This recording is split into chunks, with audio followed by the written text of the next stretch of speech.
Assalamualaikum warahmatullahi wabarakatuh. Alhamdulillahirrabbilalamin. Segala puji bagi Allah SWT yang telah memberikan rahmat hidayahnya. Salawat serta salam semoga tercurahkan kepada junjungan Nabi kita, Nabi Muhammad SAW, yang sebagai teladan terbaik yang mengajarkan kita bagaimana derasnya ujian kehidupan. Teman-teman sekalian, saya akan mengajak kalian untuk merenungkan satu hal penting yang sering kita lupakan, yaitu bagaimana menjaga hati di tengah tekanan pergaulan. Terutama di kalangan sekarang, kalangan kita zaman Gen Z yang penuh tekanan dan godaan dari berbagai arah. Tujuannya agar kita mampu mengenali kondisi hati kita, menjaga kemurniaannya, dan terhindar dari segala godaan lingkungan yang menyesatkan. Karena teman-teman, hati itu ibarat pusat kendali diri. Hati kita bersih, maka perkataan kita bersih. Bila tindakan kita baik, pergaulan kita juga terjaga. Begitu juga sebaliknya, bila hati kita kotor, maka semuanya ikut rusak. Rasulullah SAW bersabda, "Di dalam tubuh manusia terdapat segumpal daging.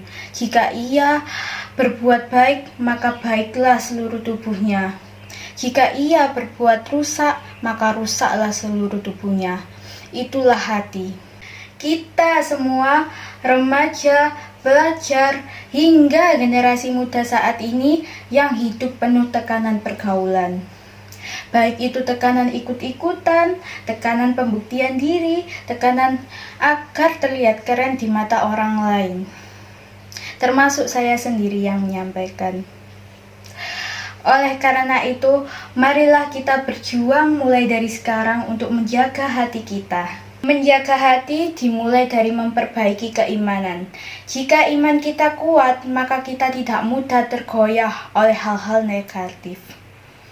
Allah SWT berfirman pada surat Asy-Syura ayat 88-89. Yauma la yanfa'u malun wala banun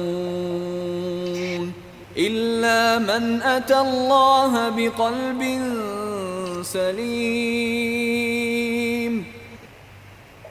Yang artinya, pada hari ketika harta dan anak-anak tidak berguna kecuali menghadap Allah dengan hati yang bersih.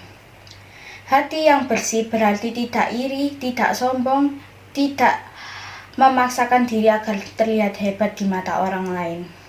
Di zaman kita saat ini, zaman Gen Z, menjaga hati berarti tidak iri melihat postingan teman, tidak insecure dengan pencapaian orang lain, tidak memaksakan diri untuk mengikuti gaya hidup orang lain, tidak mengikuti konten yang menjururu kita ke hal-hal yang negatif.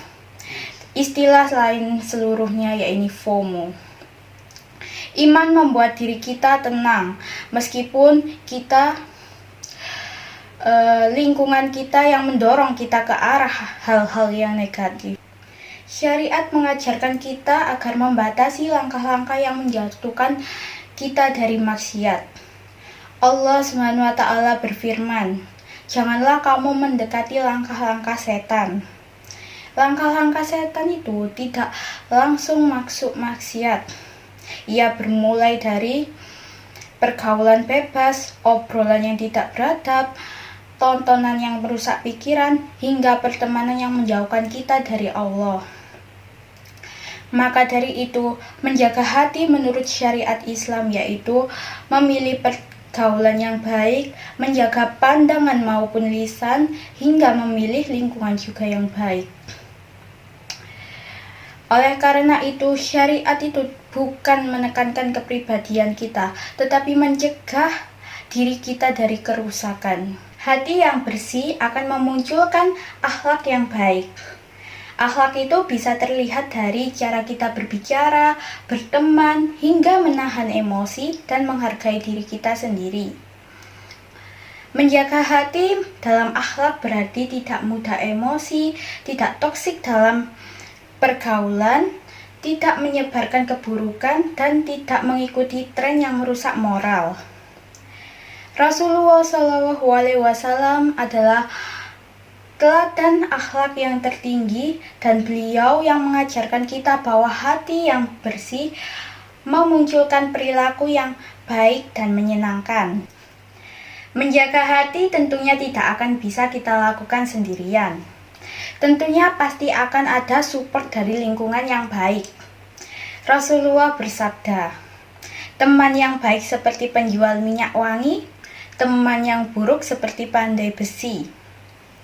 Yang artinya, teman memengaruhi hati, entah itu baik, entah itu buruk.